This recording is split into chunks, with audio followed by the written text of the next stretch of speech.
شعور نہیں ہے. کہتے جانوروں میں عقل تو نہیں ہے، شعور ہے.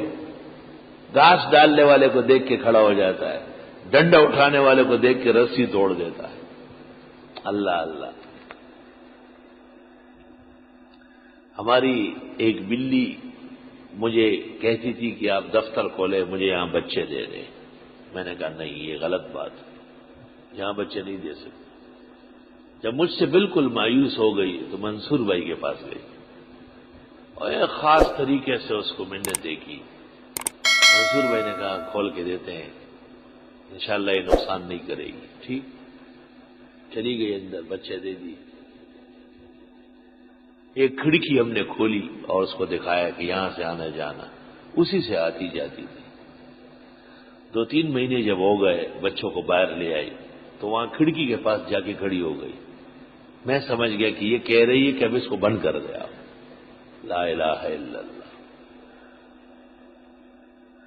شدید بارش ہو رہی تھی. میں باہر آیا دیکھنے کے لیے کہ کوئی طلباء یا کسی کا کوئی نقصان نہ ہو. بہت شدید بارش. ایک بلی بھی بیچ میں پاؤں میں آئی، بہت بھیگی باگی. میں نے کہا کیا ہو گیا؟ تو مجھ سے آگے آگے جان لے کے آئی ہے. میں پیچھے گیا تو اس نے ایک جگہ بچے دیے تھے اور وہاں پانی آ رہا تھا.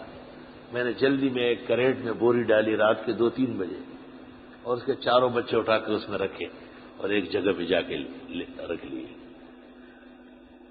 اب جب میں جا رہا ہوں نا تو مجھے چھوڑنے کے لیے جا رہی، تو میں غصہ ہو گیا. میں نے کہا پتہ نہیں کہ تیرے بچے تھے یا کسی اور کے تھے، اب مجھ پہ اشتباہ ڈال رہی ہے. بس دوڑی واپس. تھوڑی دیر بعد آ کے میں نے دیکھا تو وہ بیٹھ کے دودھ پلا رہی بچوں کو.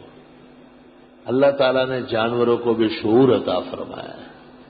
علامہ دمیری نے اس موضوع پر کتاب لکھی ہے، حیات الحیوان الکبریٰ. بہت بڑی کتاب ہے.